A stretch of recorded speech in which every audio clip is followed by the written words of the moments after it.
Those are some incredible photographs of what's happening in Colorado. It is really hard to gauge the destruction of Colorado's massive wildfires unless you are there on the ground to see it for yourself. So take a look at these pictures taken by a Denver-based photographer. He has been risking his safety to share these incredible images. Trevor Brown joins us live now from Denver, Colorado, where you are on safe ground this morning. These are incredible pictures, some intense pictures that you've witnessed.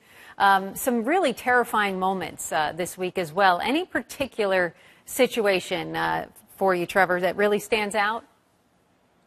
Well, Tuesday, when the fire rolled down the mountain into the Mountain Shadows neighborhood, was particularly terrifying. I was standing there by the Loaf and Jug that's at about 30th Street and Garden of the Gods Road, and seeing the fire come down the mountain as the helicopters were going back and forth from a nearby reservoir to dump water on houses and to protect the structures was just, it was something like I've never seen anything like it before in my life.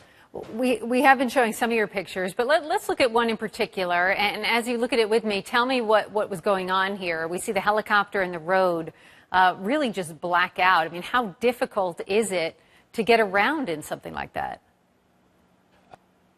They do have a lot of roadblocks set up. They obviously don't want you getting anywhere near the fire. So just about anywhere you try to go to get a good shot of it, they are there to stop you. So you do spend a lot of time driving around trying to find a good angle, but that particular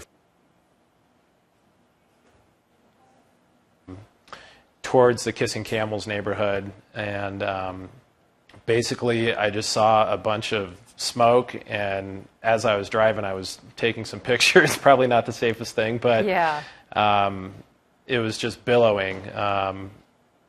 Truly the biggest, I've never seen smoke like that in my life. Let's look at another one. Obviously there's been a lot of coverage of this story, but in one particular picture there are crowds of people taking in this unbelievable sight.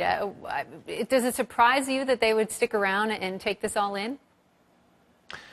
Yeah, there was definitely a lot of people who were curious and wanted to see it. When I was at the intersection of 30th and Garden of the Gods, there was a lot of people there watching what was going on. But as soon as the fire started coming down the mountain, you could see that there was definitely some urgency in the air, and people started getting out of there because the smoke was getting so bad. How close were you actually able to get to the fire and the smoke? As it came down the mountain, I was right there. It got to the point where the smoke was so thick that I just decided to leave because my eyes were burning.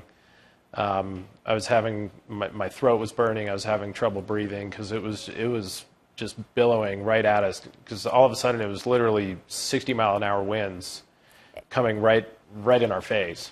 Do you know anyone who's lost their home? Do you have friends or family in that area? I don't. I know some people who live down there who are in evacuation areas, but as of this time I don't know anybody who's lost their home.